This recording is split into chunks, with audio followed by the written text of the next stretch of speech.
Bad Mondays. By Handyman. Chapter 55. Pinkie Promise.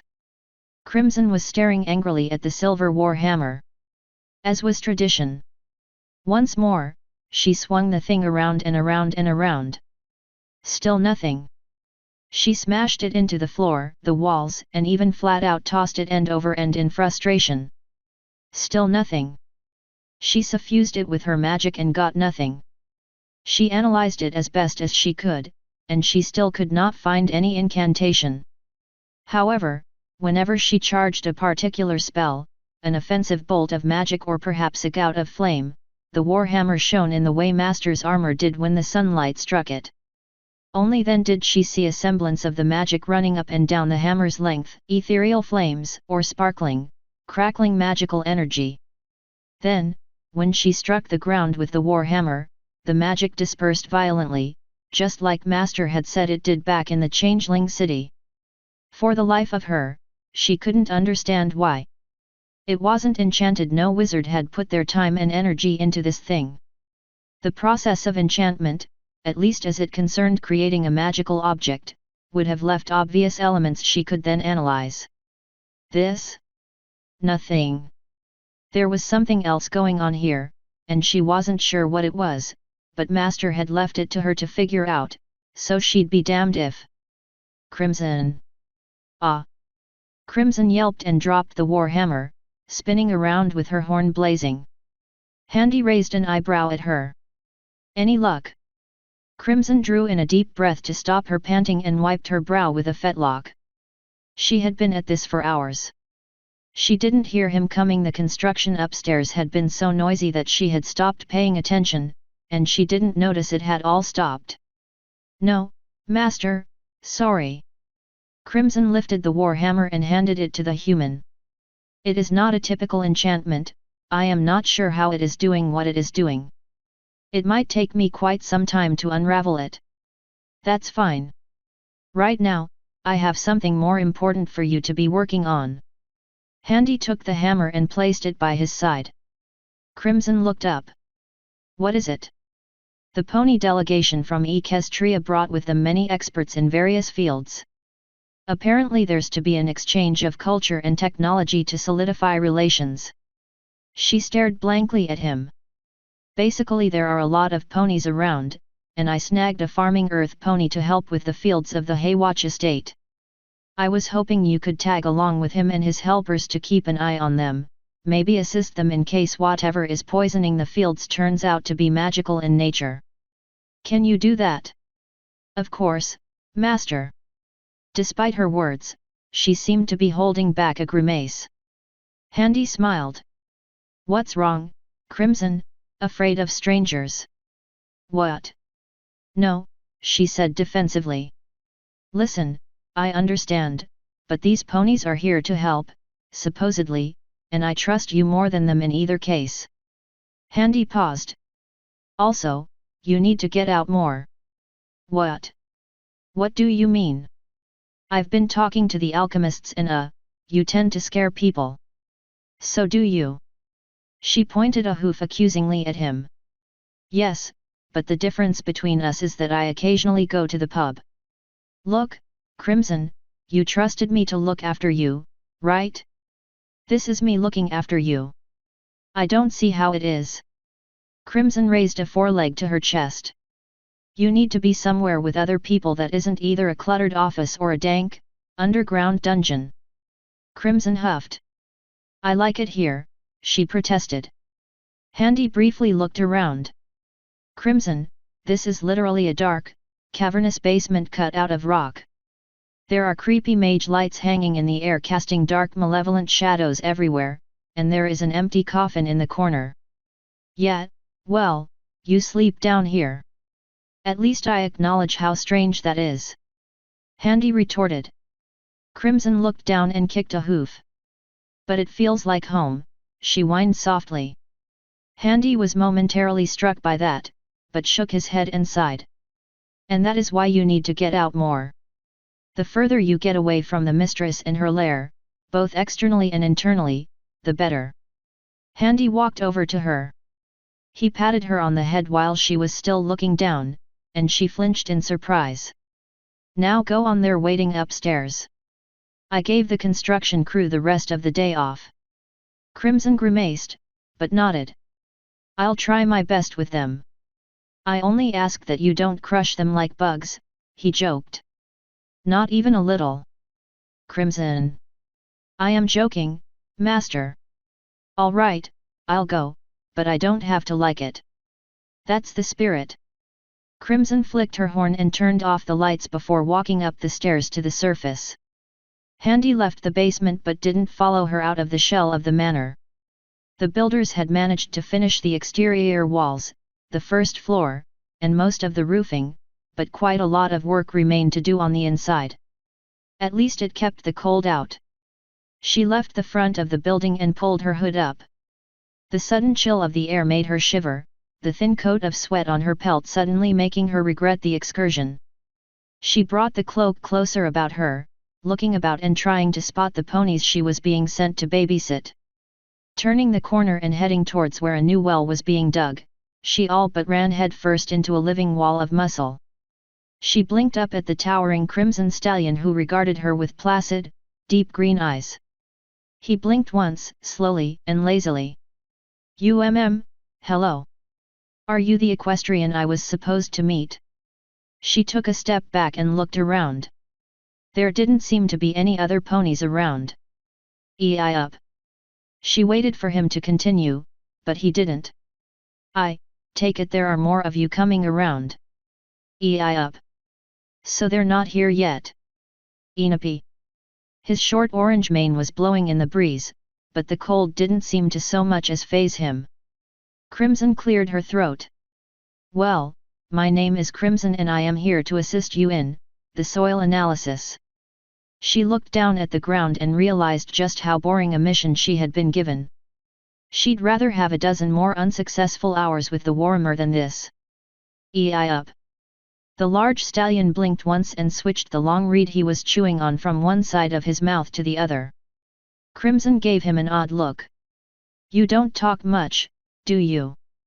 Enapi, he answered. Hey, she said, before muttering to herself, maybe this won't be as bad as I thought. Pardon. I said we should probably begin then. Pretty much all of my Baron Haywatch's estates have had poor harvests, even since before he owned them, and it is not just his lands affected.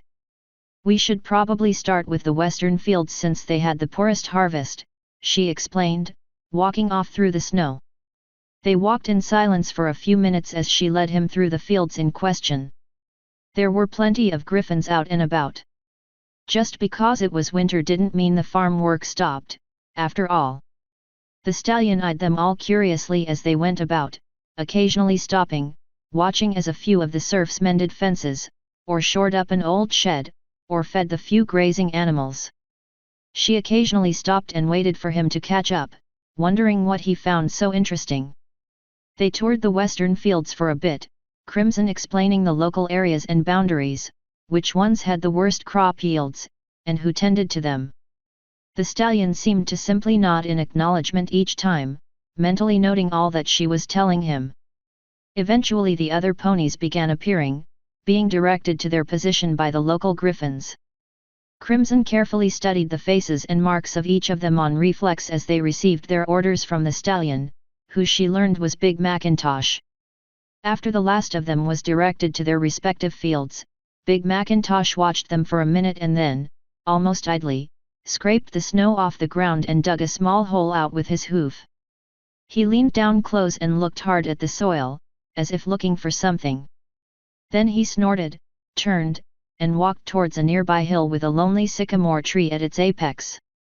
He walked up to it, turned, and sat beneath it, watching over the western fields. Crimson followed him up and stood beside him. She raised an eyebrow and looked around, waiting to see what he'd do. So, you can help then, she asked as Macintosh sat beneath the sycamore. Ei up, he said simply, smiling lightly as he watched several of the ponies move about, digging at the ground to check the soil beneath the snow and talking with the farming griffins. He seemed calm, solid, and didn't appear unnerved by her in the least. In fact, she felt awkward standing there beside him, seemingly at a loss at what to do now. So, that's it then. For now. Do you, need my magic to help? Not yet. Might just be an irrigation problem. Right. Crimson settled back down to watch the ponies go about their business. Her eyes wandered to the ground in thought for a minute, then she looked back at him. So what's irrigation?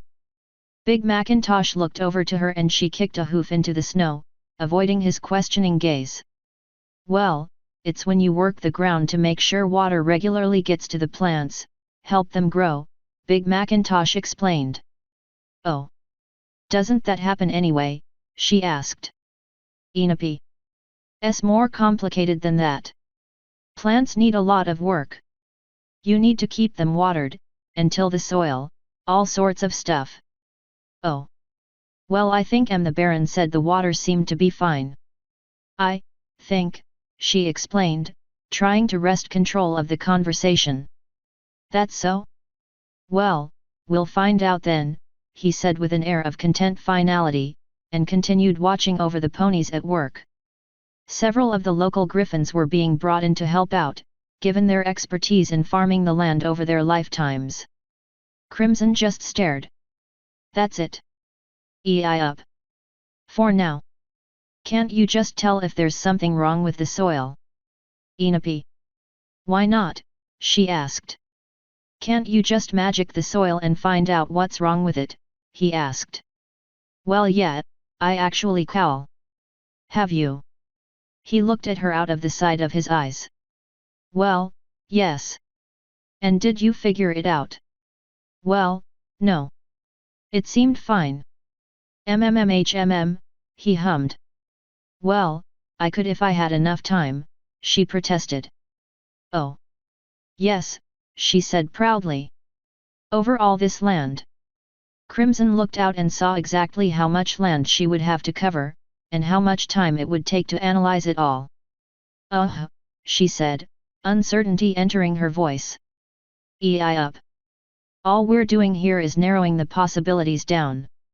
If it's not the water, it's something else. If the soil is fine in some places, and not in others, then that narrows it down further, and so on. Once we find the problem, it won't take us all winter to begin fixing it. He took a few seconds after that, seemingly unaccustomed to speaking for so long.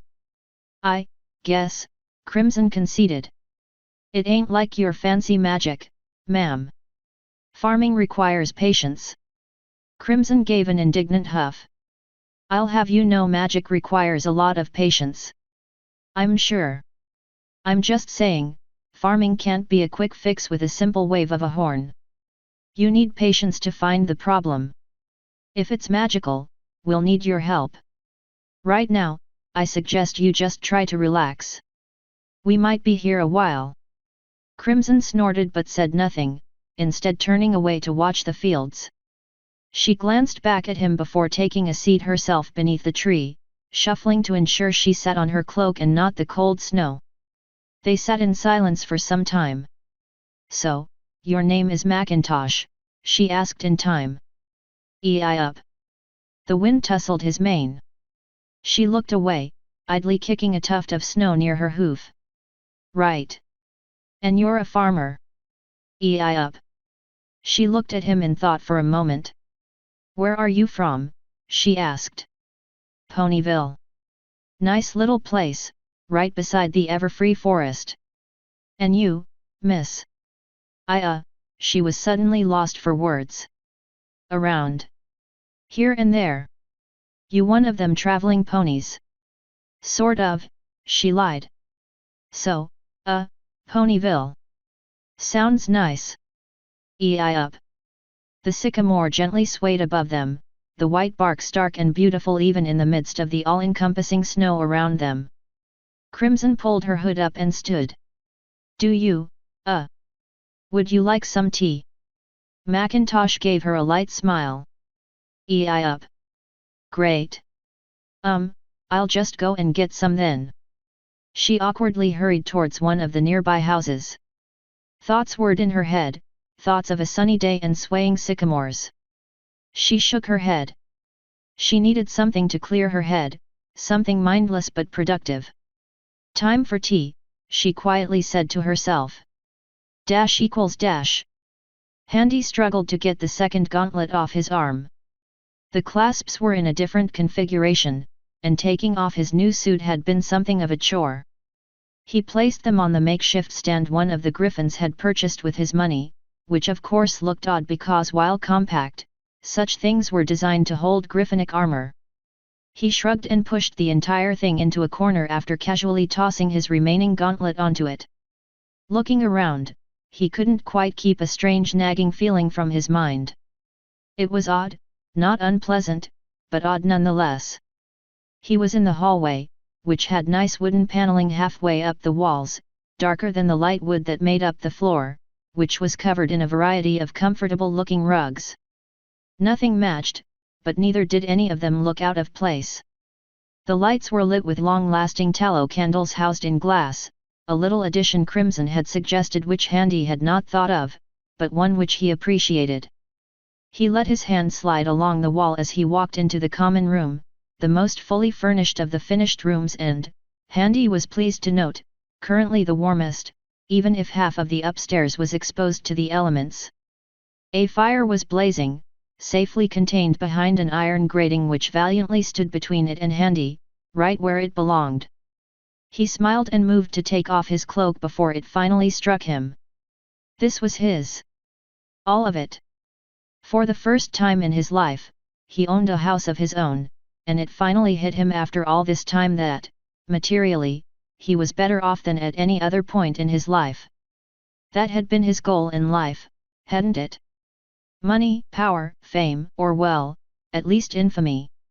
He paused in the room, the only sound the crackle of the fire and the occasional howl of the wind pressing against the shuttered windows as he contemplated it. There he stood, in a grand house and dressed in fine clothes, master over his land, with servants to tend his fields, with businesses and revenue flooding in to keep him where he was, and with power quite literally at his fingertips. His name was feared and respected across the land and beyond, with high station and honors his to command, with the ears of kings and lords lent to his word. So why wasn't he happy? The thought troubled him. He was dead set on vengeance and getting home, but had he actually stopped to seriously consider what he has now and what he had back home? Was there any real comparing the two? Why would he even want to go back home? Because it's mine, he told himself. It was true as well. Even if he cared nothing for Earth, for his home, his country, even the assholes he knew and who cared nothing for him in return, it was still true. It was his, and it had been taken from him.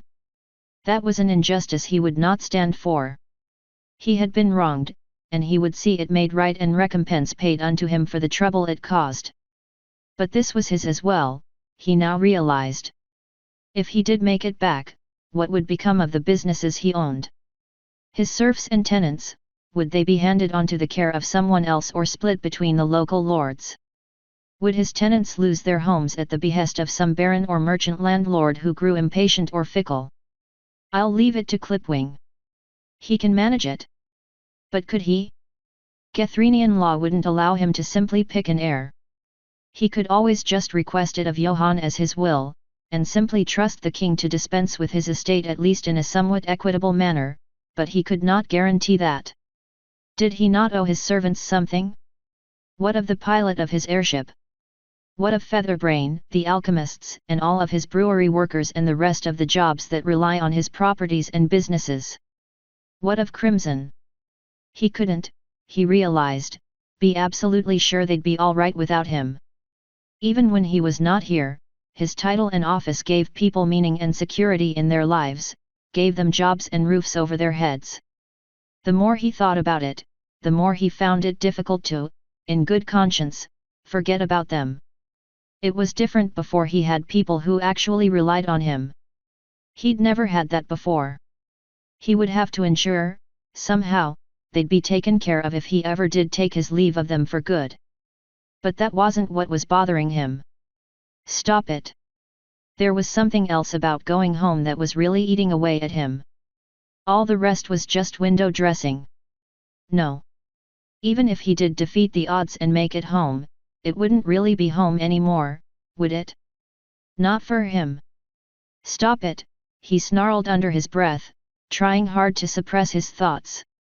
But he couldn't, not when he had opened the door he had kept quietly shut since the very morning after he had made his transformation. It had haunted the back of his mind ever since he was on his hands and knees, retching up his guts not 20 meters from where the Equestrian Express had stopped to refill its water tanks. Every day since then, he had been slowly, but surely, pressing down on this thought. No. Damn it. About whether or not, even if he could get back home, should he? Get out of my head. Knock knock. Handy whirled around and looked down the empty corridor behind him. It was dark, the candles had not been lit, and the light from outside was woefully inadequate, giving the corridor an ethereal quality. The knocking came again, and he shook his head. It was coming from the front door. He rubbed his face and eyes and looked about him, brushing down his tunic and cloak to be presentable. He wondered who it would be and realized he actually had been expecting someone to be arriving, sooner or later. He coughed, clearing his throat and standing up straight. He was going to have to get this over and done with sooner or later. The knocking came again, this time more forcefully, and he heard multiple voices from the other side of the door. He frowned but walked to the door, turning the corner into the antechamber. The front door was rather unimpressive but heavy and dignified looking. There were no windows other than 5 rounded segments of a semicircle at the top of the door. He vaguely made out various colors through it that had nothing to do with the sky. Sadly, before he could contemplate that any further, he opened the door. And something large and pink barreled him to the ground. 3, ouchie, Pinkie Pie said, pushing herself up and shaking her mane out of her face. Her eyes widened slightly in surprise as she looked down at him and she smiled broadly. Hi! If Handy had not seen the princess standing in the door behind the pink mare, his response would have likely been far more kinetic than it turned out to be. As it were, he simply let his eyes glow and then glowered up at the pony in customary welcome. Dash. Is everyone settled? Handy asked amicably. Twilight gave him a smile from where she was seated. Handy had arranged for the princess to be seated on the left side of the fireplace, directly across from him. Clustered around her were her little entourage of ponies. The pink one who had barreled into him was sitting on the floor, busy being obnoxiously cheerful and looking around at everything in the room. The white mare with the curled mane and ridiculous eyeshadow was there, sitting daintily on the couch nearest to Twilight. Wait, eyeshadow was what you called it when women painted their eyelids, right? Whatever. Makeup on fur was an inherently stupid concept, and Handy wondered why ponies put up with it. There was an orange pony with a Stetson, who was closest to him and seemed to be sending the most disapproving glare out of all of them. Given that the blue Pegasus he had arrested was there as well, that was saying something. Handy roundly ignored them all and pretended they did not exist. Hopefully one or more of them would take offense at that and focused on the only pony in the room who actually mattered. Yes, thank you. My pleasure, Princess, Handy said easily. He kept his face neutral as he recalled what the High King had told him. Well, time to get this over with. To what do I owe the honor? I reckon y'all owe an apology, the orange one said, and Handy's eyes rose in surprise at her accent. It wasn't the strangest he had heard coming out of an equestrian's mouth. The ones he'd met in Equestria's East even had a slightly different dialect of English to the rest of the kingdom. No, this woman sounded like she had been plucked from the American South somewhere. Louisiana? No, Alabama. No, it was that one state that was big, obnoxious, and something illegal immigrants. Utah. Yeah, that was it. All those Yanks were interchangeable anyway. Apparently Twilight interpreted his surprise the wrong way and rushed to pick up from where the mare had left off. Aha, I'm sure there's no real need to. Now hold your hay wagons, Chui, Hat Pony said, holding up her hoof to the princess. First name basis with the princess, that was interesting. I don't agree with what Dash here did, not one bit, but her heart was in the right place, and she's going to apologize to the Baron here like we discussed, right, Dash? The Pegasus did not respond to her, provoking the orange mare to nudge her in her crossed forelegs. Hey, she protested. I said, ain't that right, Dash? Hat Pony asked. The blue mare muttered something under her breath. The white aristocrat cleared her mouth daintily, and Rainbow Dash sighed, looking at Handy. I'm SOR. It's quite all right, Your Highness, Handy said to Twilight, cutting off Rainbow Dash quite deliberately and not so much as looking at her. I am already over it, and the king's word is final on the matter. The look on the sputtering blue Pegasus face was worth it, and Handy tried his best not to smile. He had deduced the Pegasus had been released from incarceration the moment the High King had warned him that the princess would seek him out after the incident, which meant a deal had been made. Handy was not best pleased about it, but if she was here with the princess, and amongst those who were on first-name basis with her, it was worth it to keep his mouth shut on the matter. Didn't mean he had to treat the mare as if she were a person, however. Or as if she was even there. Now it's your turn, Orange Pony said as she finished reining in her friend, who was busy angrily muttering something to her in hushed tones. Handy, despite his best intentions, looked back at the orange one. I beg your pardon, he asked in surprise. I am not apologizing for placing a criminal under arrest, no matter how diplo. I don't mean that, she replied before Princess Twilight tried to interject. Applejack, really, it's okay. You do. You'd best be apologizing for that mean prank you pulled on Twilight here back when you first met. Applejack seemed to look down disapprovingly at Handy as if she were his older sister.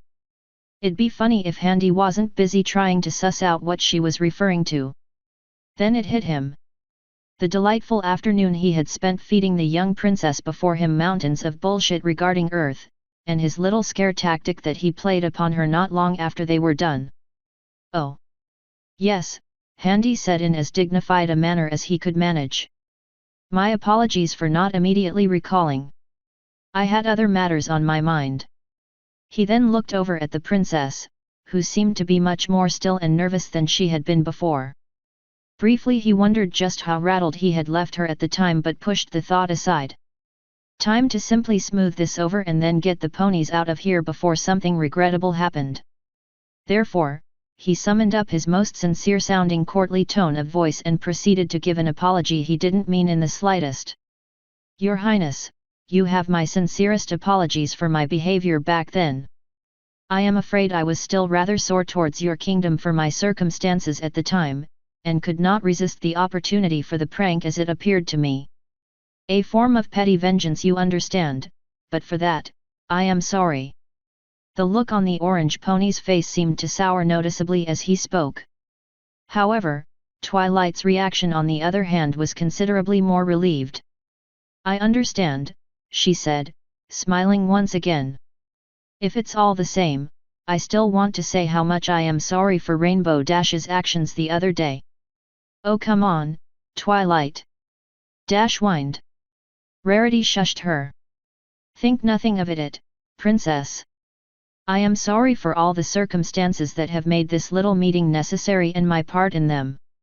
On behalf of my king, I wish for nothing more than continued good relations between our kingdoms. Please give my regards to your ruling princesses, Handy said diplomatically, rushing things to their conclusion and rising from the chair. If you want, I can arrange for an escort back to the city for you and your entourage. Oh no, my friends and I can handle ourselves. Twilight waved a hoof. Handy cocked a brow but didn't comment. Okay, so they were friends then, not servants. Ladies-in-waiting perhaps? Assuming the equestrians had a social equivalent. Very well, as you wish. Handy then noticed none of the ponies had moved from their seats. He resisted the urge to frown. Was there something else? Oh yes, Just a few things if you would be so kind, Rarity said primly, with her best smile and the telltale tone of voice of a woman who wanted to get someone to do just one more thing before letting them off the hook. For starters, Pinkie Pie here has just been dying to know how you and her sister became friends. Friday. You have. Suddenly pink everywhere. Handy backed up and nearly fell back into his seat as Pinkie Pie had seemed to all but fucking teleport from where she sat to just an inch away from Handy's face. But she hadn't. Handy had people teleport right in front of him before. Hell, Twilight did that before. Pinkie Pie was simply one place and then she was at another. What? Oh, which one? Marble? When did you visit the farm? Marble doesn't normally like strangers. Oh, was it Limey? I knew she'd make friends sooner or later.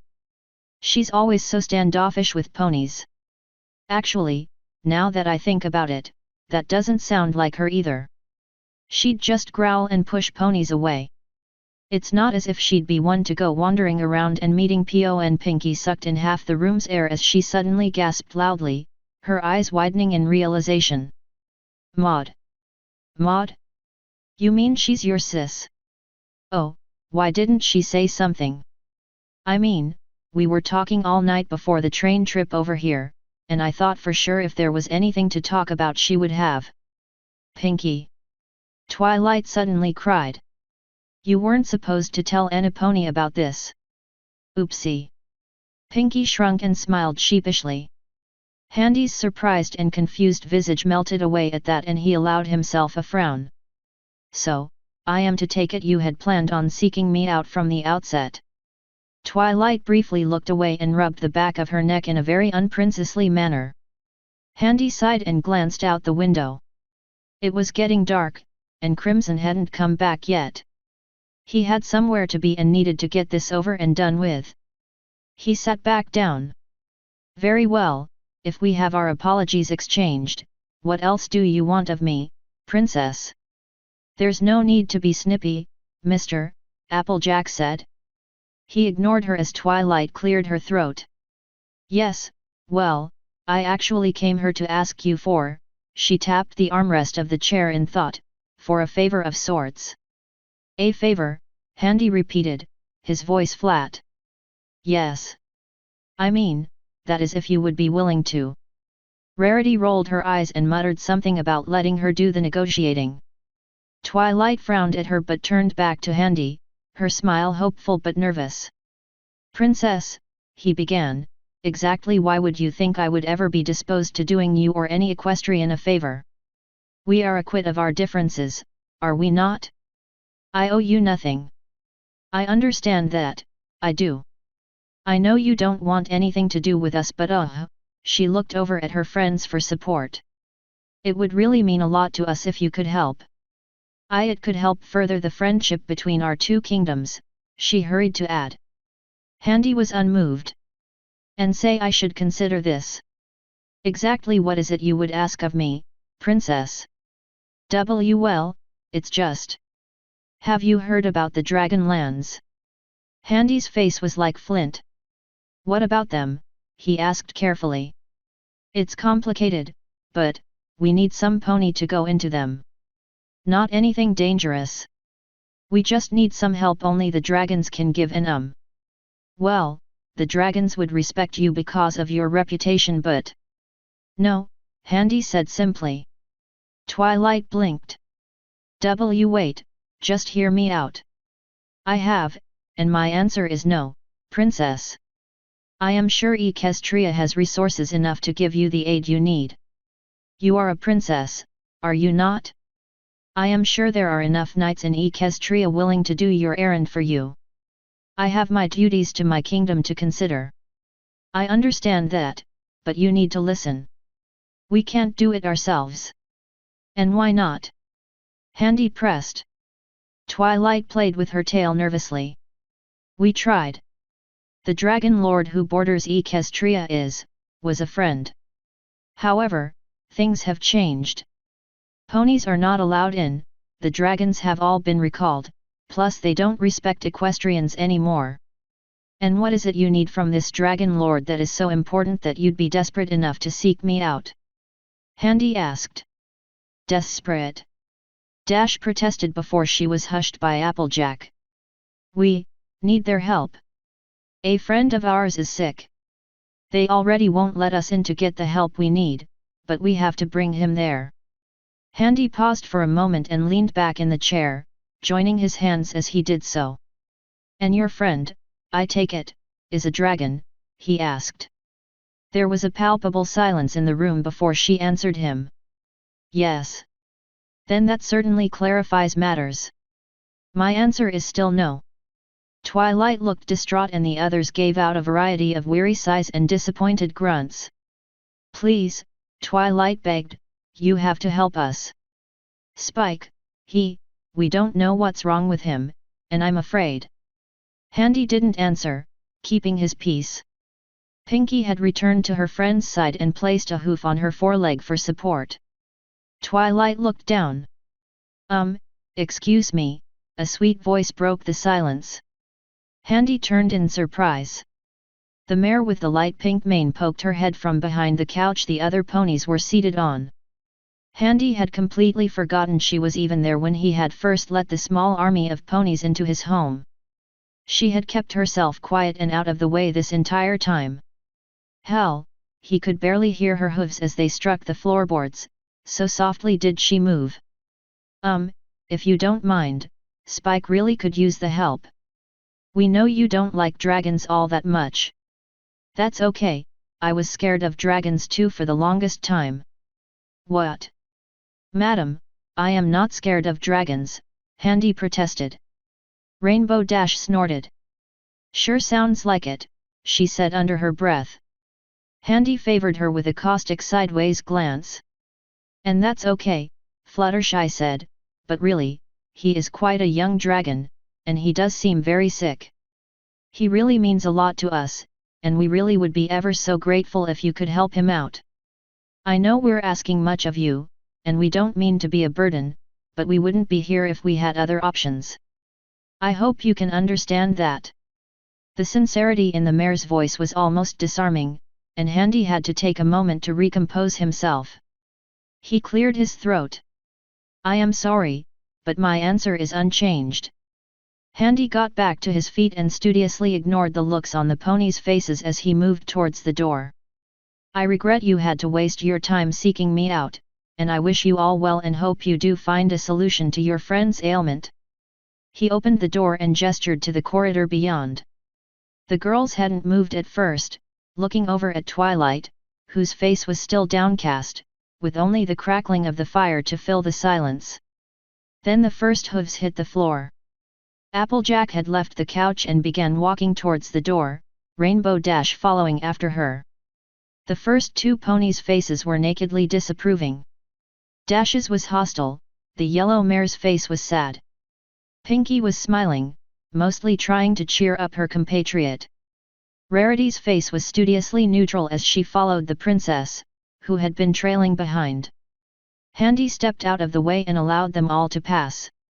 Twilight slowed as she neared the door, with Rarity overtaking her. She stopped, causing Rarity to look back at her from across the threshold. Twilight! Rarity called, causing the others to stop. Twilight faced her but still looked down, and the last thing Rarity saw before Twilight slammed the door shut was the hard look on her face. Twilight's horn glowed on the door, and the hammering and shouts of the ponies outside were deafened. Handy took a few steps back, reaching for his hammer in surprise. We tried, you know, Twilight began, her voice level, though brittle somehow. Handy stopped but didn't release his weapon. It was one pony, sure, and he wasn't about to attack a visiting princess, but he had paid the price for underestimation before. He said nothing as Twilight turned around to face him. We tried everything we could.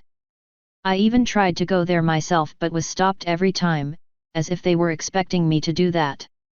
She looked over to the fireplace again, the light dancing in her eyes as she studied the flames. Fluttershy was right, we really don't have any other options. The dragons are having none of it. They won't even hear us out. The pair were quiet for a moment, the door shaking as the others tried to get back in, but the sound of their yelling and hammering was muted. What alarmed him most, however, was the ponies were trying the handle constantly, but the door wasn't budging. Handy hadn't even installed a lock on it, yet somehow Twilight's spell was keeping it shut. Considering the last time the two of them were in a room with a muted door, things did not go well for Twilight. Handy was more than a little wary at the change in circumstances. So, why come to me? Really? Handy asked after a moment's silence. Twilight took her time in answering. I just thought, she began, though she trailed off, the look in her face distant. He's like a brother to me, you know? I raised him from when he was in an egg. Celestia helped. She smiled, a fond memory coming across her thoughts. I'd do anything for him, and I thought you could help him. The dragons would have to let you in, even if only out of curiosity. They'd have to. She shook her head and looked away back towards the door, pointedly not looking at him. I realize now how stupid that was. Dangerous. But Spike can't go on his own, not anymore. Why not? Twilight shrugged. She was quieter now, more distant than she had been earlier. It was almost eerie. They won't let him in either, she admitted. Then why did you think they would treat me any different if they'll do nothing for their own? He asked. I just thought you would. I don't know. I don't know what I thought. Twilight shook her head and looked back up at him. I know you don't think much of me, or us, or of any pony. But I thought you'd do something for something in return. Like what? Handy asked carefully. A favor, Twilight answered. I thought I could help you, ever since. Never mind. Thank you for your time. I'll be going with my friends. Sorry for bothering you. She turned to leave, her horn lighting up as the door opened and her gaggle of worried friends almost barreled into her before she put up a hoof to stop them, silencing their protestations. More than a few of them cast dubious glances Handy's way before the princess simply insisted they go on, not answering their questions. Handy watched them go, still puzzling through the alicorn's actions and words. He lessened his grip on his hammer as he looked outside. It was getting dark, but he had to wait a bit for the princess and her friends to get a head start before he headed into town himself. He went to the front door to wait, and that was right around when he found a very surprised-looking Jacques standing in the snow, his rapier lightly cutting a trail through the inches of deep snow as he went. Jacques? Handy asked, blinking. He had not been anticipating him. The swords pony turned his gaze from the road back into the city as the group of mares crested the rise, and greeted Handy with a very self-satisfied smile. Well, he began, rolling his tongue on the word. Well, wellity well, Monday Ami. What? Handy asked, frowning at the tone of his voice. Jacques simply shook his head. Here I am, wondering how my dear friend Handy was doing and hearing he had finally left the castle. He shifted as he waved his foreleg in a sweeping gesture. So I come all the way out here.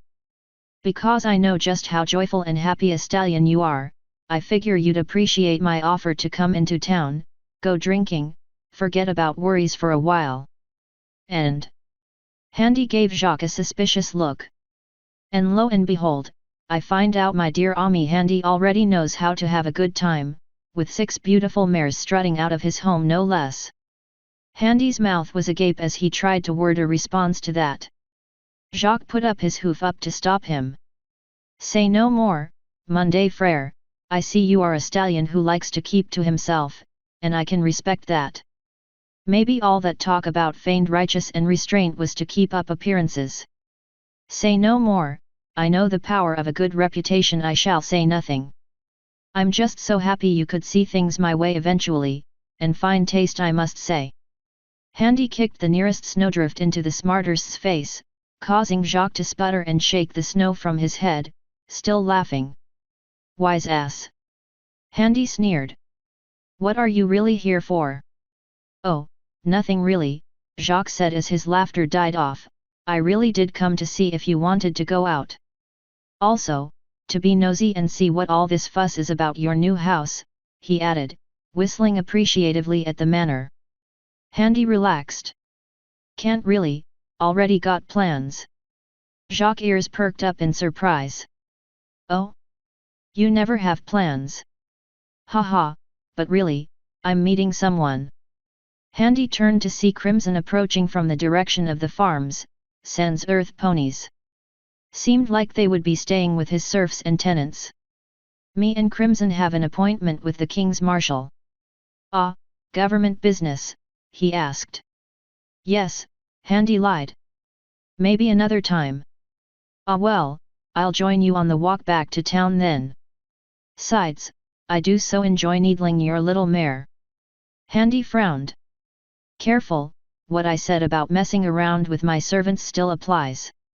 Besides, remember what happened the last time you fooled around with someone who looked like Crimson?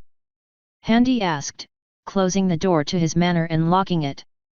Very well, yes, and everything turned out better than expected. Yet, well, Thorax couldn't make the ground swallow you and then crush you in an instant, Handy said casually. Jacques held up a hoof. Hey, I'm only teasing. Besides, she needs to lighten up sooner or later. I don't know how you can stand her morbidity. Handy thought about that. He all but grunted in agreement. Anyway, you feel like coming with us? Oh no, I'd rather not get roped into another government's clutches, thank you very much, Jacques said, which meant Gethrinia's spymaster had yet to capitalize on the little gypsy despite everything Handy had said. Interesting. All right then, try not to get into too much trouble then, Handy admonished. Jacques put on a faux hurt look. Handy, Monday Ami, come on, he said, flashing a winning smile. This is me we're talking about. ===. They lost Jacques sometime after making their way back into the city. He had excused himself and disappeared down one street or another while Handy made his way to meet Shortbeak once more as he had promised. It was a surprisingly difficult promise to fulfill. And then what? The girl asked. Handy found it hard to look at her. It was hard to imagine how anyone in that state could smile. Didn't it hurt? Nonetheless, he allowed himself a smile for her sake. Whether she could see it or not was immaterial. Well, then I had a nice long chat with the princess. It was all very civil, he said, suppressing a chuckle for effect. Well, as civil as it can be. She is a very big pony after all. It does not do to make someone who weighs twice as much as you angry. That got a small laugh out of her. Amelia coughed a bit, and Handy's smile shrank a little and apprehension briefly crawled along his skin. She recovered after clearing her throat. Sorry, did you call her fat? She asked. Heavens no. I am nothing if not a gentleman, he lied. She chuckled again. Well, as much as I can be. But that aside, we got along quite well. Really? Really? After everything, we had a happy ending after all, he said, grossly glossing over the matter for her. He had been doing a lot of that. There was no reason to depress the girl with the full truth, and he had turned to embellishing some parts and dramatizing others as he told the story. She had been enjoying it immensely. Shortbeak had excused herself after a while, leaving Handy to entertain the sick griffin without interruption. He had lost himself in the process of telling his story, all the while trying not to think too hard about the hard, grey substance that was slowly consuming the griffin in front of him. She was much smaller than Shortbeak now that he thought about it, but she couldn't have been too much younger than her. How long had she been bound to this bed? Then what happened? Oh, and then we got to go met the old king of Furthengert. The door opened and Handy glanced around to see Shortbeak carefully move back into the room. To tell him the truth about the pirate ring. Pirate ring? Shortbeak asked in an amused whisper. Handy shushed her with a finger to his lips. Sounds better, he explained. She's not a child, Handy, Shortbeak admonished. You're never too old for a good story. Hey, what are you two whispering about? Amelia asked. Your sister was just being nosy. What? She asked. Feely, Amelia started with a frown, can you at least wait long enough for me to get a good story out of him before you chase away another young suitor? I'm not a kid anymore. What? Shortbeak squawked. Handy just laughed. It's all right, we were just about done. I kind of started off with the pirate ring anyway. Hey, wait, what happened to that pony with you? The one with the sword? Amelia asked. Oh, he's around somewhere. Handy stood up. I brought someone else to see you. Oh? Who? Amelia asked. Was this that pony you left downstairs with Mimi? Shortbeak asked after tutting her sister for her teasing. The same. You remember Crimson, right? Amelia all but sat up, before trying her best to settle herself back in the bed, the illness all but completely immobilizing her. It was painful to watch, and Handy swore he saw Shortbeak's face shift slightly at the sight. The wizard who traveled with you? She's here, she asked excitedly. The very same, Handy confirmed. Would you like to meet her? Yes. I have so much to ask her. Amelia said happily. All right then. Now mind she's shy and may seem a bit unfriendly at first. I remember from what you told me. She takes no nonsense. I like her. All right then. That okay with you, Shortbeak? Handy asked. Shortbeak hesitated. She wiped a claw over the black feathers of her head in worry, looking at her sister. He had explained to her that it would probably be best to at least let Amelia have someone regular to talk to other than herself and her caretaker. It was not an easy thing to sell. From what Handy knew of the sickness Amelia had, it appeared very similar to an old plague that had decimated the continent once upon a yesteryear, yet not contagious. The more people who knew of her affliction, the more dangerous things would be for her, and Shortbeak had to undergo the horror of Geoffrey finding out about her and using her safety as leverage on her. She was right to be fearful and paranoid, so Handy elected to expose her to someone he knew for a fact could keep a secret, by force if necessary. Besides, Crimson needed to get out more. I guess, Shortbeak conceded, seeing Amelia's smile. Handy nodded his head once and opened the door. Crimson, he called. A short while later and the telltale clop of hooves on wood sounded up to them until Crimson poked her head into the room. She wore her typical neutral expression she did whenever there were more people in the room than Handy. Her mask cracked when she spotted Amelia into a mixture of shock and surprise. Sir? She asked. Handy had explained the situation to Crimson as best he could when he was sure no one had been within earshot when they had walked here, but the sight of Amelia had still been more than enough to shock anyone, it seemed. There you are. Crimson. There's someone here who would like to meet you, Handy said gently, stepping away from the bedside chair. Crimson cautiously approached the bed, looking back once at Handy before taking her place on the chair. Hello. Amelia smiled. Hello. Your name is Crimson, I take it. Yes, she said, her neutral tone never wavering. I've heard a lot about you. You have? Crimson asked skeptically. Yeah, I heard you were a powerful wizard. I am proficient in the magical arts, yes. I had an interest in magic once, but that was a long time ago. Didn't really work out. Amelia smiled sadly. Handy told me about how you rescued him from the changelings. What? Crimson turned to look back at Handy. He said nothing, looking at Crimson expectantly as he stood there with Shortbeak. I mean, I certainly helped him, yes. Nah, tell me about how you escaped kidnapping and fought your way through a desert to break into the Changeling City. I didn't really do all that much. Crimson looked down. That's not true. Amelia said excitedly. You animated the skeleton of a giant dragon and laid siege to the changeling ziggurat. Is that true? Shortbeak asked Handy, her voice low. Handy nodded. More or less. It was a hell of a sight. If she hadn't done that, I'd have been swamped. Well, I did do that, true. It wasn't easy. But what's your name? Crimson asked by ways of deflecting the topic.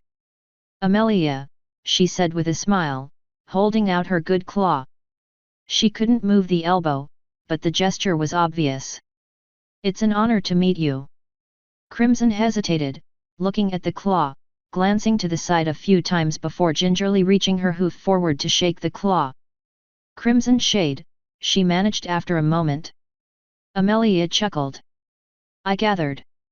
It's a pretty name. So, can you tell me how you and Sir Handy met? Sure.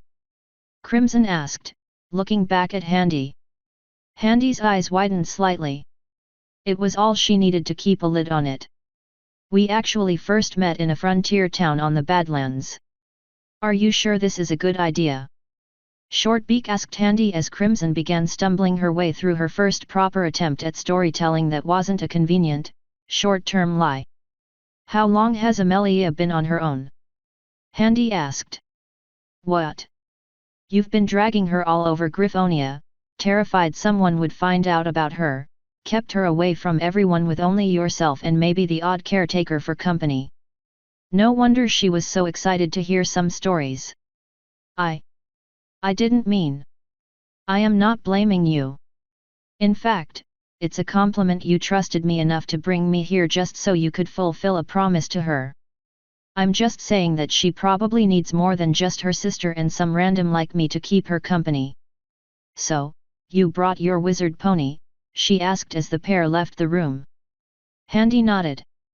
Your sister needs a friend, and my wizard needs to get out of her basement more. Handy rubbed his left wrist and chewed the inside of his cheek and thought for a moment before continuing, I admit, I had an ulterior motive. Crimson is, something of an expert on dark magic and its effects. Shortbeak's eyes went wide, and Handy held up a hand to forestall her. And before you object, I want you to know something. What? Shortbeak had gained a hard edge in her voice. I trust Crimson with my life, and I am even less of a people person than you. And that's supposed to reassure me. Shortbeak looked back at the door to the room. Shortbeak, it's me. When do I trust anyone with anything? Handy pointed out. Shortbeak didn't look entirely convinced. Look, Crimson is the most secretive person I know. I trust her not to hurt your sister the same way I trust her never to turn on me. If you can trust me, you can trust her. But I just don't want Amelia exposed to any more dark magic, Shortbeak muttered, looking down. I already discussed it with Crimson beforehand. She'll never practice it right in front of her. She's just there to keep her company from time to time and spend time researching a cure. I think she can share a perspective on this you may not get anywhere else, and I've put resources aside for her use. The worst that can happen is nothing. Crimson won't endanger her. The pair stopped as they heard the pair laugh from the room. Handy had never heard Crimson laugh before and briefly wondered what they were talking about to bring that about. Shortbeak's face was expressionless for some time. Handy allowed her the time to think. I'd do anything for my sister. Handy said nothing while she continued to stare at the door. It was partially ajar, letting a little of the light to spill into the dark corridor along with the sounds of the two girls talking. She shook her head before looking up at Handy, studying his face. I'll trust you on this. You promise me nothing will harm my sister because of it. I swear, Handy said. I'll do you one better, Crimson will make sure nothing bad happens to her. Really? So long as she has a say in the matter, she won't, Handy said, noticing the more animated speech coming from the room. And she won't have access to her either you nor me I won't allow. Shortbeak seemed to be chewing the lip of her beak. It was an impressive action and a further reminder to Handy about the annoying physiology of the griffins around him. She seemed to have come to a conclusion. "All right. I'll allow it, for now," she finally said. "Are you sure she can find something to help?" "To be honest, I have no idea. Still, I'm making it a point to find strange magics for my own purposes. Crimson is a part of that, and she knows more than I do. She might be able to point you in the right direction if nothing else." "All right, Handy, if you're sure." "I'm sure," he replied. "You two want some soup?" Mimai called up from down the stairs. Shortbeak smiled down at her while Handy shook his head. "No thank you, Mimai." He turned back to Shortbeak. "Well, I had better go. Crimson will stay a while." "Right. And, thanks, Handy." "Think nothing of it." Handy turned to walk down the steps. "Let me know if you need anything else." He waved to Mimai in the center room without saying a word.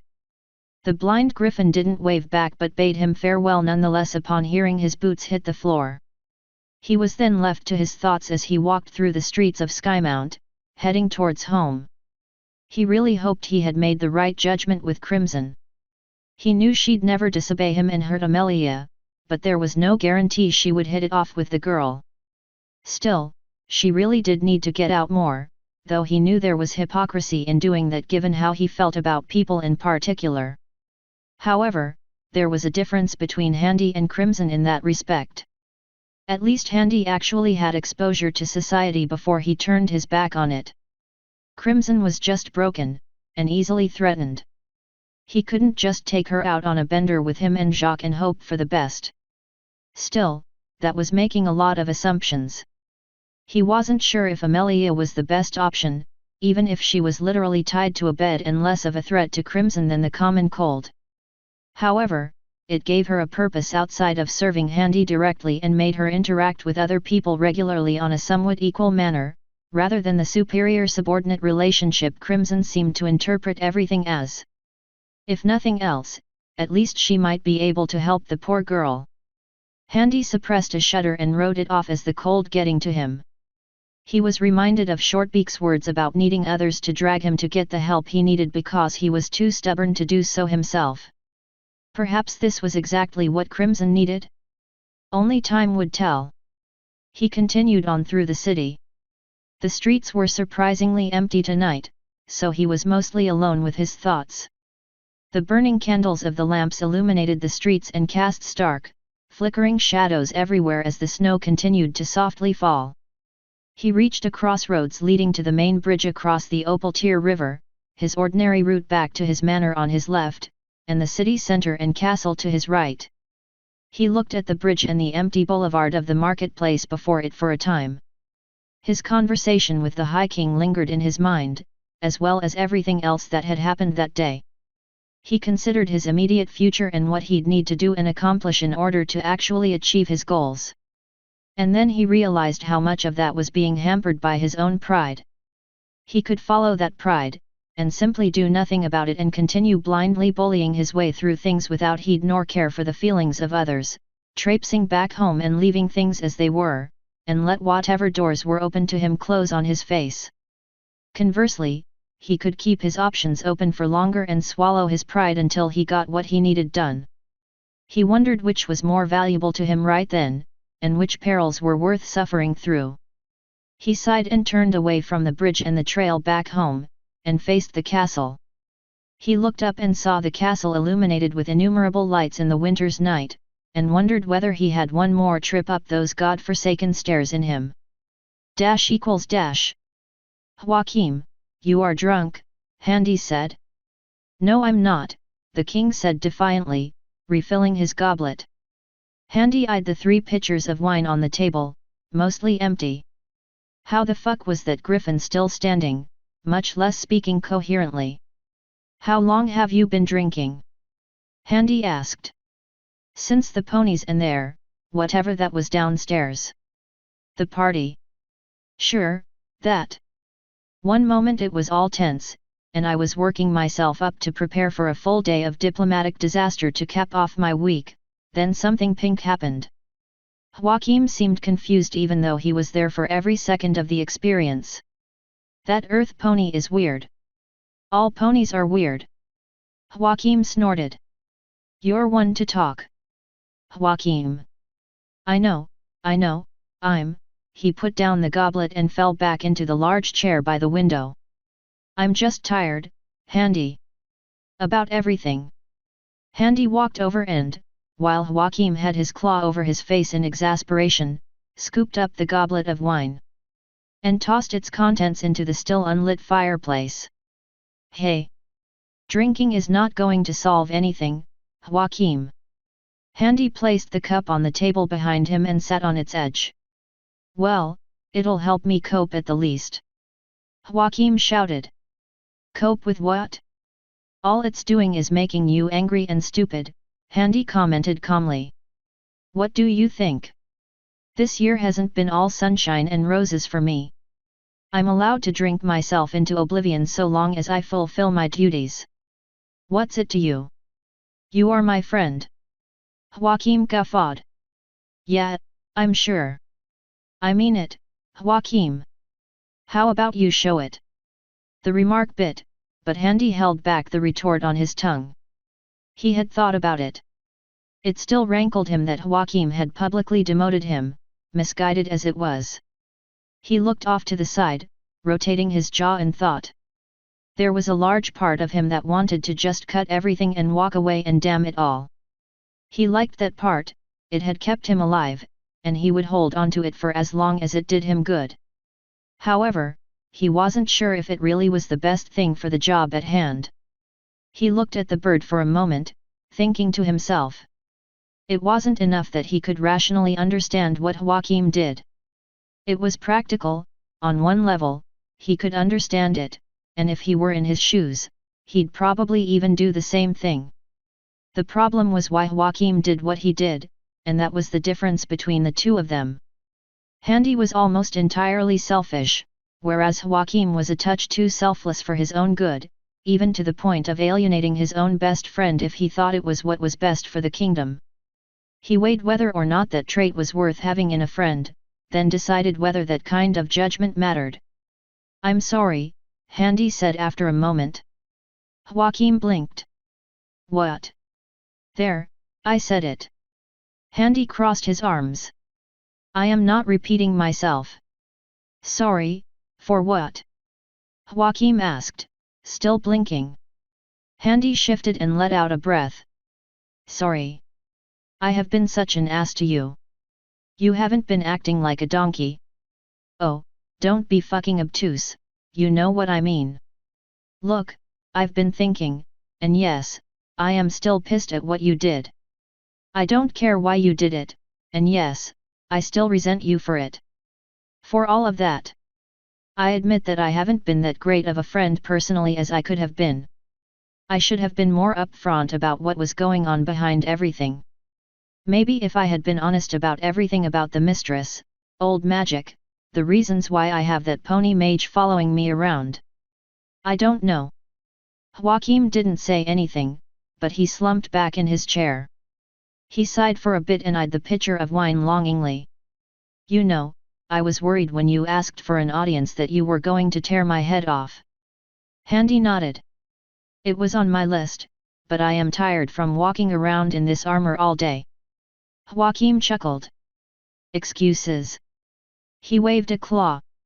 Speaking of excuses, I've been making too many of them. He sat up and pushed himself off of the chair.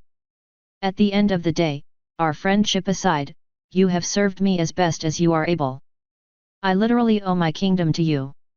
And your life. Details, Joachim said as he went to refill his goblet again, and Handy looked at him. He glanced at the human, then at the wine and back again. Sighing, he put the empty goblet back down. Spoils sport. It's literally my job to look after you. I imagine that includes protection from raging hangovers come morning. Speaking of headaches, what was the deal with you and the High King? With the kid? Oh, Allmaker, that's a long story. Joachim waved the question away. Don't worry about it. Done. Joachim snorted as he sat back in the chair with a foreleg over his face. But as for the equestrian headache, I heard they had visited you today. Joachim asked, lifting his leg to look at Handy. They did. Apologies were traded. I was very well behaved, I promise. Joachim glared at him. Honest. You accepted the blue one's apology. Begrudgingly, Handy said through gritted teeth. I assume by the fact she was out of the dungeons means the equestrians made a deal for her freedom. Oh yes. Did it at least cost them? Oh, yes. Joachim chuckled, Handy nodded. Good. I can live with that. The two sat in silence for a few moments, digesting what had been spoken. Joachim was the first to break the silence. But I mean that. I am sorry, Handy, and I wish I could make it up to you. Perhaps there's a way you can, Handy said thoughtfully. Oh yeah, and how? You want your old title back? Actually, no. The position of sword, as useful as it is, was more trouble than it's worth. I want something else. Land? Another title? No. Tempting, but no. I want something else from you. What is it? Johann asked with a touch of exasperation. Two things. The first, and I need you to trust me on this one, I need a griffinic equivalent to the writ of passage I managed to get out of Celestia. Joachim cocked his head. What, are you planning on abandoning everything and becoming a sky merchant? I don't have nearly enough of a head for the numbers involved. No. I merely wish for it to cover my travel over Griffin lands and to grant further legitimacy to my rights. Why?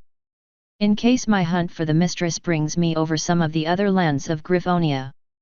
Anything that lessens difficulty in doing that is a plus in my book, Handy explained. All right. Odd, but doable. And the second thing? Joachim asked.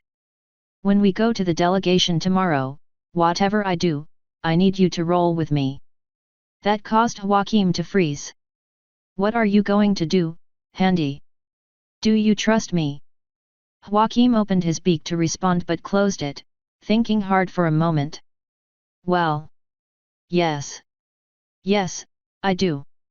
I'll make her help me, but I do. Fine, just. Just what? Handy asked, smiling. Don't. Do whatever it is you do that causes countries to collapse. I promise nothing. Dash equals dash. The equestrian delegation had been, by most measures, a success. They were received warmly, platitudes were exchanged, gifts accepted gratefully, and everybody got along with smiles, laughter, and God knew how many private business deals. The delegation, after all, had more than a few traders in its midst and quite a few professionals who'd be staying in Gethrenia on various contracts. King Johann, in return, allowed Griffin merchants and tradesmen to return with them to Equestria with similar commissions and allowances. Princess Catherine had said all the right niceties and invitations to Furthengard as a good diplomat should, and the massive presence of the High King had all but cemented the Griffinic seal of approval on the entire affair. It was the last day of the delegation, and Handy had made himself scarce for most of it. After all, it wouldn't do to put anybody on edge with his presence before it was strictly necessary. He had been putting his powers to use and simply meandering his way about the city disguised as a plain-looking grey griffin with a scarf using his glamour. Practice made perfect after all, and this was as good an excuse as any. He found the princess and her little gaggle of friends wandering through one of the marketplaces, heading towards the train station at the center of town. He all but froze when he saw the dragon following along beside them. He quickly shook it off and hurried into a side street to refocus on his glamour more. The last thing he wanted was to draw their attention because he dropped the disguise because he lost focus like an idiot. He walked back out once he was sure he had his focus back and calmly studied the group as they made their way through the city. He wasn't close enough to hear their conversation, but he got a good look at the dragon. It was taller than the ponies but was the shortest dragon Handy had ever seen. About a foot shorter than Handy was tall at the least. It was rather on the wiry side, but he had no idea if that was normal for dragons his age or not.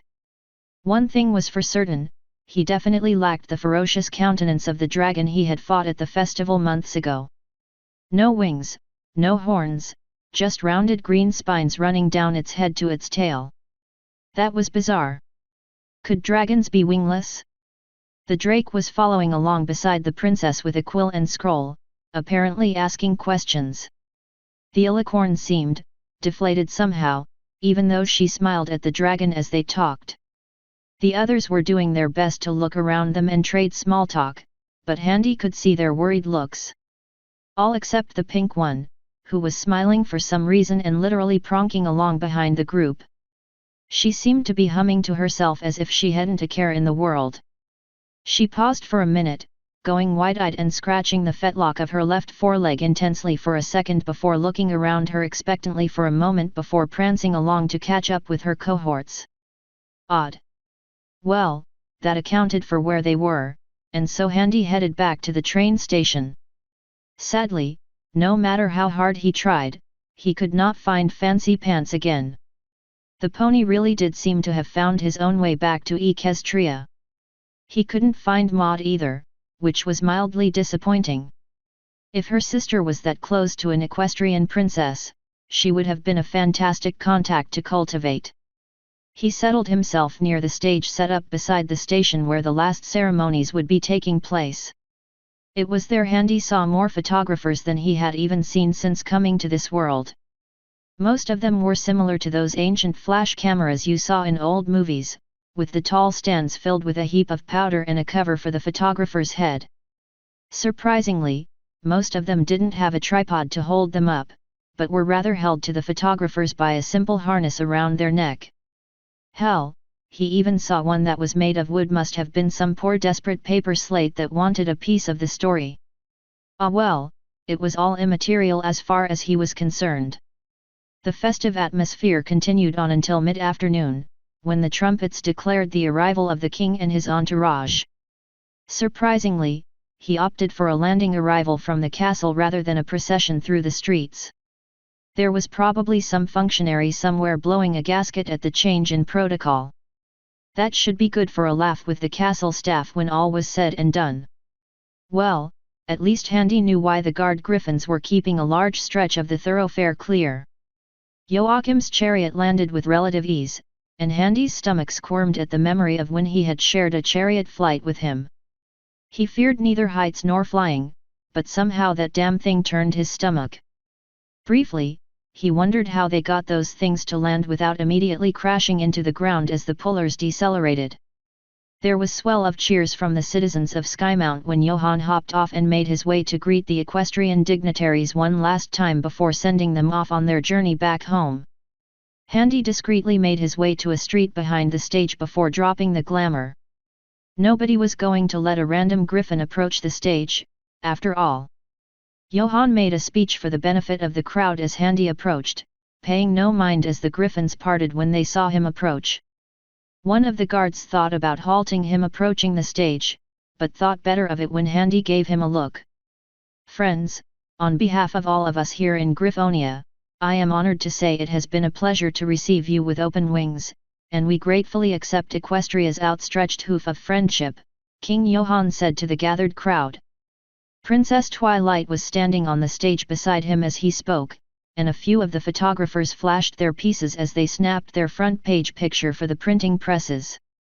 "And may we always enjoy as close and as open a relationship as we do now." Johann stepped aside as Princess Twilight approached the podium to speak. "Thank you, Your Majesty," she said, smiling brightly. "When I came to your beautiful country, it was on a mission of peace and friendship.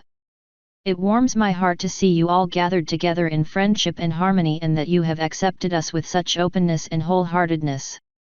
Johann kept his royal smile on his as he casually scanned the crowd, searching for something. That was Handy's cue. The princess was distracted and Joachim was actively looking for him, seeing what he was going to pull. Johann's nerves were getting to him as he tapped the stage, evidently fearing that Handy would pull some grandstanding show or another. Honestly, this would have gone a lot smoother if Handy had simply told Joachim what he was going to do today, and while a part of him regretted not doing so, another part enjoyed seeing his friends squirm. In the end, though, that wasn't why he kept his mouth shut. Joachim was placing his trust in him, and what was more, he had told him to prove he was a friend. To keep his trust, that was exactly what Handy planned on doing. Friends don't make friends look bad, now do they? Handy stepped up on the side of the stage. A few of the crowd had noticed him there, but most of the attention was still focused on the Pony Princess speech. Joachim turned when he noticed the guards shift behind him and looked at Handy in surprise. Handy gave him a reassuring smile before bending down to whisper into his ear. Johann cocked a brow, then asked if Handy was serious. He simply smiled and left it for Johann to figure out. The Griffin gave him an incredulous look but quickly recomposed himself as Twilight seemed to be drawing near the end of her speech. He gave one last, uncertain glance to Handy before resolving himself to his task. And I am glad to leave Skymount with such happy memories and to have made so many new friends to remember during my journey home. I am sure we have laid the seeds for a fruitful future to come for both of our kingdoms. She finished to applause and more photography, stepping back from the podium to smile back at the king. Her smile dropped when she noticed Handy standing at the side of the stage. He wore a stony face that gave nothing away. Johann stepped forward, smiling and with a sweeping gesture indicated the gathered crowd as he began the final farewells as was his right as host. As one last gift to solidify the friendship between our two realms and to show Gethrinia's commitment and sincere intent to repair relations, I have elected to acquiesce to Equestria's special request for aid. Princess Twilight now focused squarely on Johann in alarm as the crowd began murmuring. Good old Joachim, milking it for what it was worth. Johann turned to Twilight. As you wish, Princess Twilight, and after consulting with my council, I entrust to you the temporary services of one of my royal knights. Twilight's mouth remained open. One could practically see the gears turn in her head as she looked from the king to Handy. He took that opportunity to step forward. He strode and bowed to Twilight. It was against Griffonian law for a knight of the realm, royal, hereditary, or otherwise to kneel before a foreign sovereign for any reason. That suited Handy absolutely fine. Your Highness, he began, smiling slightly as he watched the photographers furiously stumble to refill the powder on their stands out of the corner of his eye. It is my honor and pleasure to aid you in your endeavor on behalf of king and country. I can only hope you would accept my lord's help. Yes. Yes, of course. Twilight said happily. She still had this odd look of confusion on her face. Didn't you right? Yes, I graciously accept your kind offer. Your Majesty, she added, giving a slight nod of the head to Johann. Johann kept his regal mask perfectly throughout the exchange, and Handy happily withdrew before the flash photography started again after the front line finished reloading. He went behind the stage as the king went on with the last of the farewells for the peanut gallery. The stage's back was covered by a curtain to disguise the soot-stained train station behind it. Handy opted to walk the thin space between the two structures to avoid the crowd out front and those gathered on the station platform for the next train heading to Equestria. He thought of putting on the glamour again and slipping back into the crowd and letting good old Joachim to handle that little diplomatic fallout for him. It could have looked bad if Handy had done anything himself, for both the king and for Handy himself. Had he approached Twilight in private, it would have looked like he was crawling back to them. Had he interrupted them on stage, it would have appeared all kinds of bad, so he did the best way he could. He left it in Joachim's claws to spin it to his best interests. To the equestrians, it looked like he put the pressure on Handy, regardless of whether they had made the request of the king himself or not, and it kept up the fiction Handy was under the Griffin's strict control on a public stage. There was also the possibility people could take it the equestrians pressured Gethrinia somehow to at least, in some way, get their hooves on Handy. However, little Twilight solved that problem very nicely with her obvious shock, surprise, and stuttering. Shame there were few pictures taken of that, but it would definitely be reported. This would clearly be seen as a Griffinic gesture as a result. Besides, it called it. Jesus Christ! Handy backed up and drew his hammer out in a flash in raw shock as Pinkie Pie popped out of the window of the station beside him, hanging upside down from her side and swinging in front of Handy's face, hoof to his nose, a wide smile plastered on her frizzy-maned head. She dropped down with a skipping twirl. Handy wasn't even sure how she did that, but that nonsense was succeeded by the pink pony doing a little happy hoofy dance in the snow and blocking his escape. Call-a-dite, call-a-dite, call-a-dite, call-a-dite, she sing-songed, before stopping and looking up at Handy happily. Handy blinked and looked up at the window she had come from. It was closed, but he didn't hear it slam shut. I told the girls that everything would work out fine, but they didn't believe me, which I can't blame them for because at one point even I didn't believe me, which is silly, but it happened anyway, but then I had a pinky sense that something good was going to happen anyway, so I just went along with it. Where did you come from? Handy asked. Oh, silly. She waved a hoof. That's not important. It's where we're going that matters. She bounced off along the path towards the side of the stage where Handy had, back when sanity once ruled his world, planned on making a neat exit into the anonymity of the crowd. Now that the speeches seemed to be finished and the crowd was meandering to and fro, he was left with little chance of capitalizing on the main distraction to keep himself from being unnoticed, especially not with the pink pony waiting patiently for him at the stage side. He looked behind and above him, just in case any more mystically appearing ponies popped out of thin air or something. He hooked his hammer, turned, and walked the opposite way. And walked right out of the space between stage and station to find the energetic pink pony waving down a familiar group of ponies excitedly. Handy's eyes widened, and he looked back and forth to where he last saw her. She was gone. How fast was she to get where she was now? She turned to face him as her friends began trekking their way over. Now did you mean all that? Pinkie asked. Meant what? On the stage, what you said about helping. She asked, leaning her head closer, smiling widely. Of course, why would you? You promise. Promise? Do you Pinkie promise you'll help us? She asked. I don't see what a Pinkie promise has to do with anything. He replied. She gasped excitedly. You already knew what a Pinkie promise is. I think every child knows, ma'am, now if you'll excuse me. Cross my heart, hope to fly, stick a cupcake in my eye. Pinkie mimed some horrifying contortion act which ended with her hoof all but punching her in the eye. Handy stared blankly at her. What was that? A Pinkie promise. She replied. That's not how they're made. He said. She frowned. It's not? Then how is it made? Handy frowned at her and held up one hand with his little finger extended. She blinked a few times, then smiled widely. I'll take it. She said, reaching up and shaking it with the crook of her hoof before Handy could react. She then let go and bounded just a little off to the side. He grimaced at the situation as the ponies drew closer. The dragon was following as well but keeping a wary distance behind them.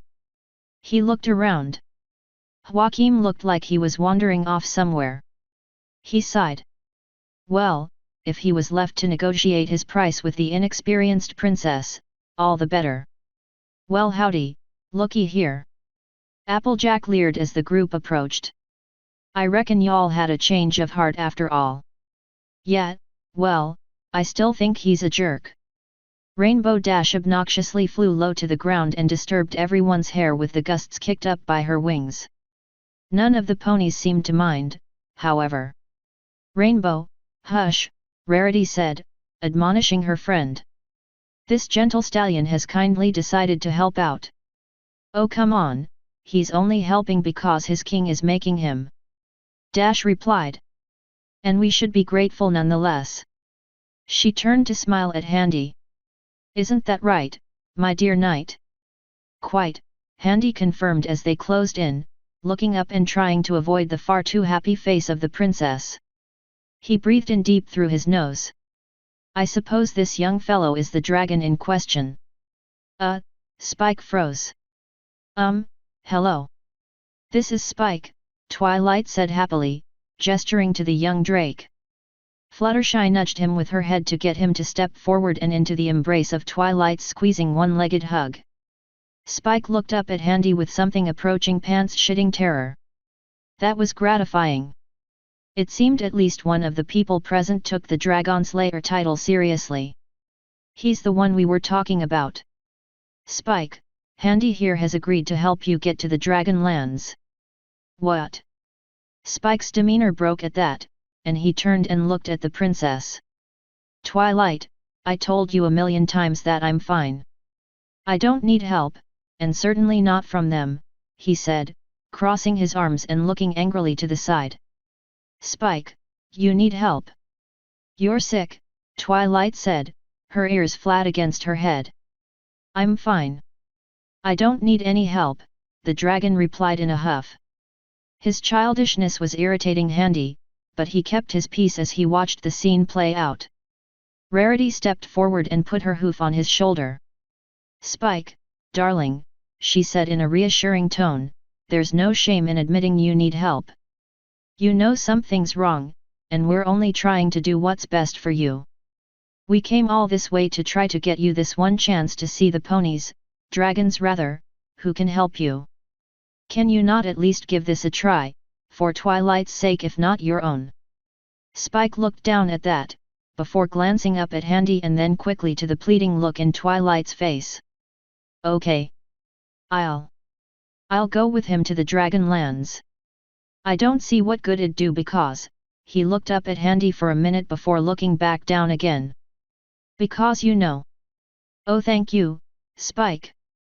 Twilight exclaimed, squeezing him in a hug.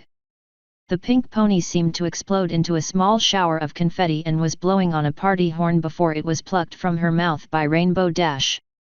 Nuh-uh, no time, Pinkie, maybe later, Dash said.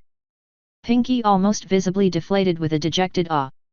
Handy turned his mind away from wondering where the hell she got the party poppers from and turned back to the princess. I assume you know we will not be leaving right away, Handy explained. It is still winter, and I need to prepare. I propose I shall come to Equestria and pick you up come spring. Will that suffice? Sure. Spike said uncertainly. That'll be fine. Twilight beamed. You can stop by Ponyville and then head on to the Dragon Lands from there. That will do then. Now, Your Highness, I will need to speak to you alone regarding what my king expects in return for this service. Oh, of course. Twilight laughed, looking at her friends nervously for a moment. Where exactly? By the stage should suffice. I would be most grateful if your friends could remain a respectable distance away but somewhere in sight, if you would. Her friends looked at her. She nodded, and they made their way some distance from the stage while Handy walked closer to it, just on the very corner so he could ensure there was no one behind the stage nor on the stage who could eavesdrop and that they were well in sight. Twilight stepped closer, looking around and rubbing her foreleg nervously. Is this okay? Here. It'll do. Handy looked down at her sternly. I hope you realize exactly how much this is going to cost you. Of course. A favor, a big favor, Twilight said. And do you fully comprehend how big? Twilight said nothing. Everything you told me yesterday tells me three things. You used to be able to go into the Dragon Lands, whether you were wanted or not.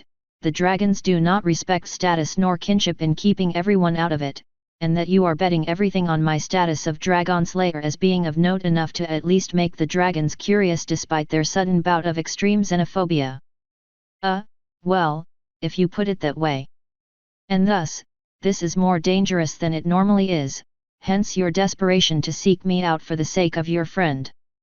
Do you know, Princess, what I am going to be asking of you in return. I guess I am about to find out, she asked, wincing in anticipation. Gold, Handy said. A rather substantial amount.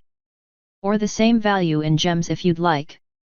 Twilight visibly relaxed. For starters, he said, causing her ears to perk up once more. I am aware that Equestria's magical knowledge and advancements far outstrips Gethrenia's, and I would require access to such for my own research purposes. Research?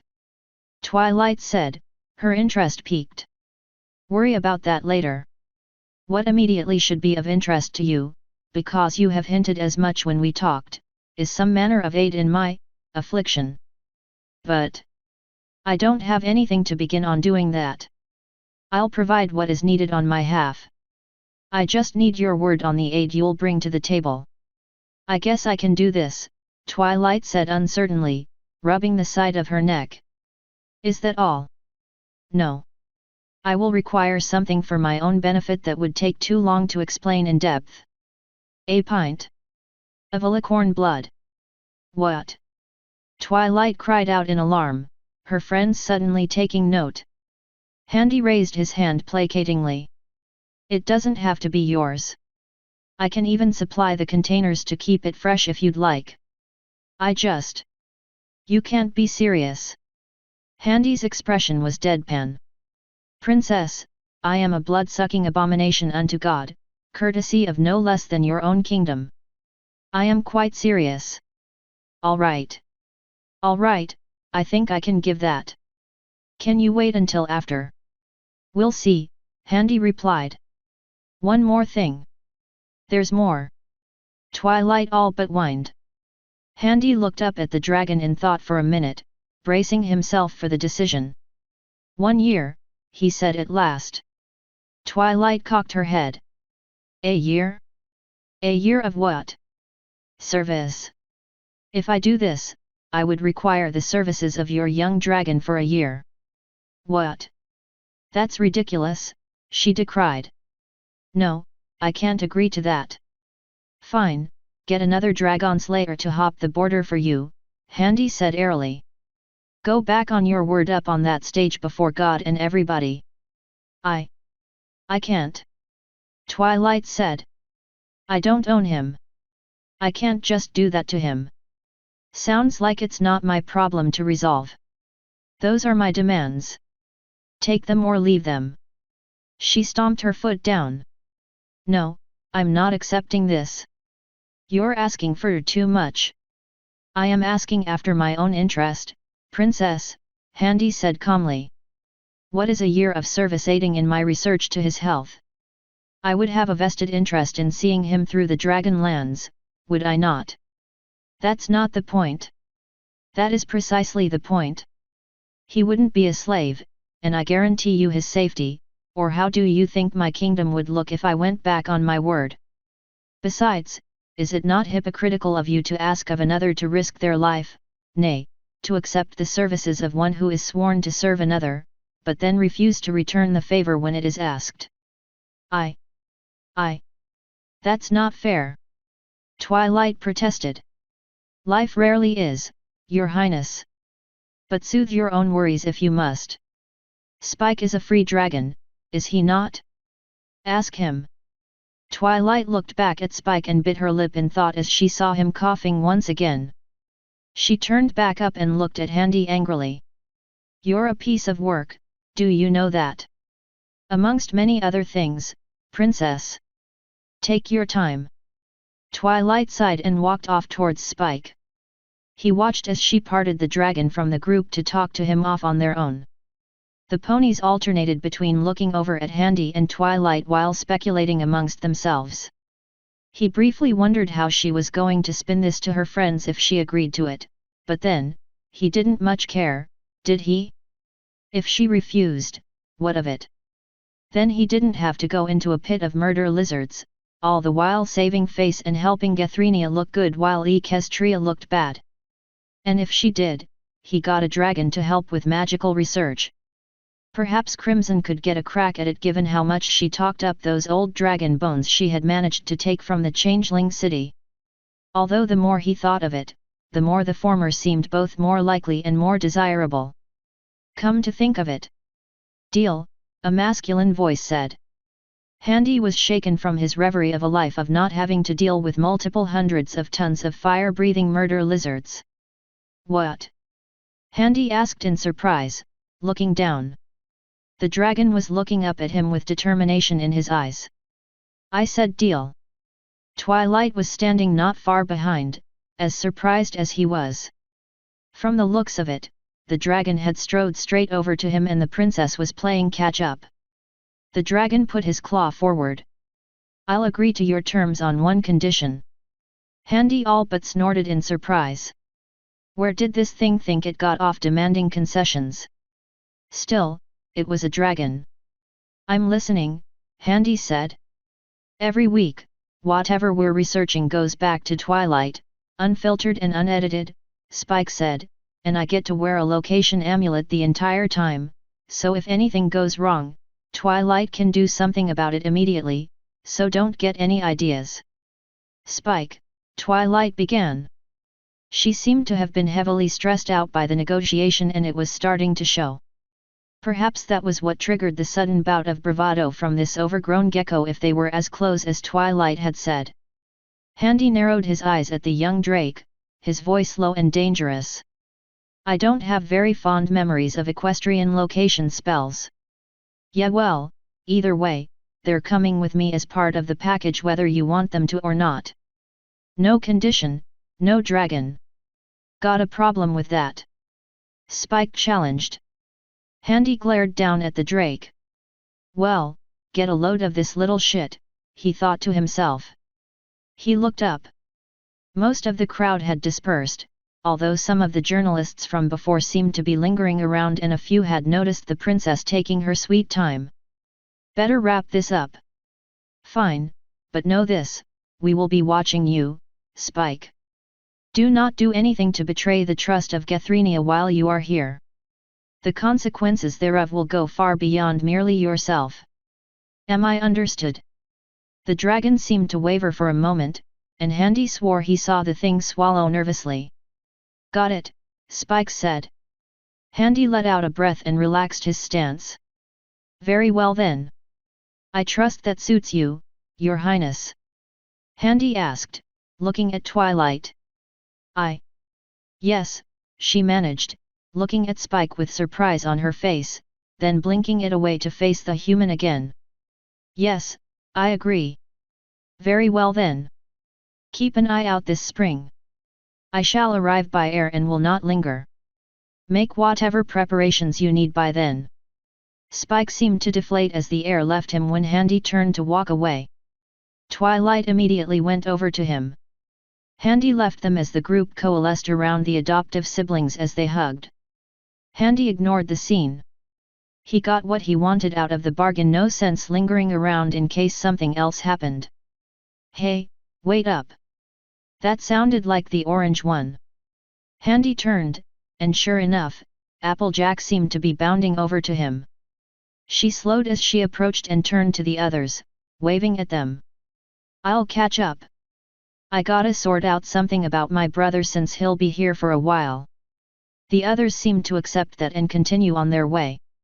To Handy's surprise, they all seemed to be smiling and fussing around the young dragon.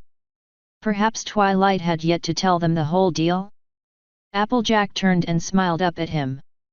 You know, I'm an awfully bad liar, she began. Handy raised a brow at her. So I really am just checking up on my brother. You don't be treating him badly now, ya hear? I know he's working on your farms for now. I assure you I ha. But that also don't mean I can't have more than one reason to do something, she interrupted.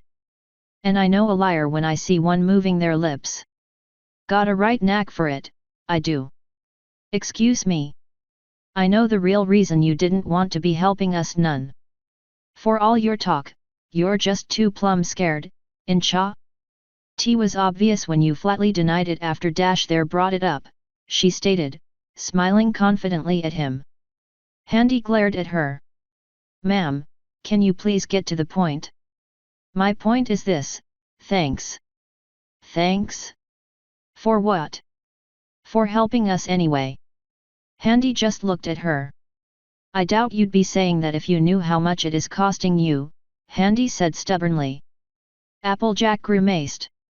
I reckon I might not be inclined to, no, she admitted. Twilight seemed a mite troubled by it while it was happening, but given her smile now, I can't imagine it's beyond her.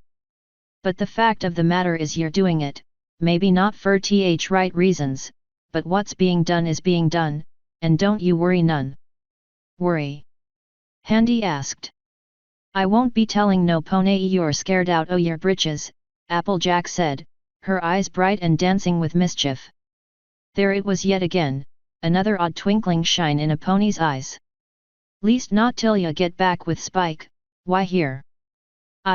Handy said, not sure what to come back with for that, but before he could, the mare had said her farewells and trotted off to her friends by the station. Handy just watched her go, half annoyed and half bemused about what had just transpired. He snorted and turned his back on the issue, brushing it off with the snow on his shoulder. The king had already left. Handy knew he'd want a proper explanation of what had just occurred but apparently had more pressing concerns. That was okay, Handy didn't feel like going over it then and there. In fact, he felt like putting up with very little, and blithely walked through town irrespective of the griffins in his way or what they were doing. Most very wisely got out of his way. He found Jacques not long after asking around at what were becoming his usual haunts. He was asleep at a table with his forelegs crossed, and his head lolled to the side a bit as he leaned back in his chair, snoring loudly. Handy slapped him on the back of the head, waking him up and causing the hat to fall forward on his face. Que diable est-ce? Jacques swore, lifting his hat up and looking around. Handy? What did you do that for? Wake up, not the time to be sleeping, Handy said, turning and walking out of the cheap inn. What? Come on, Handy said. Why? Where are we going? To get drunk. I can drink to that. Author's note. To the persistent bastard who reliably visits my page day after day to downvote every comment thereupon. I salute your diligence and passive-aggressive determination. Rest easy knowing you did your part to get me to actually get over my bullshit and get back to work. Hats off to you, you magnificent faggot. Now with that out of the way, I have bad news for you all, this is the end of the rest arc. Good news is that this is the end of the rest arc. Hope you all like Durgans. End author's note.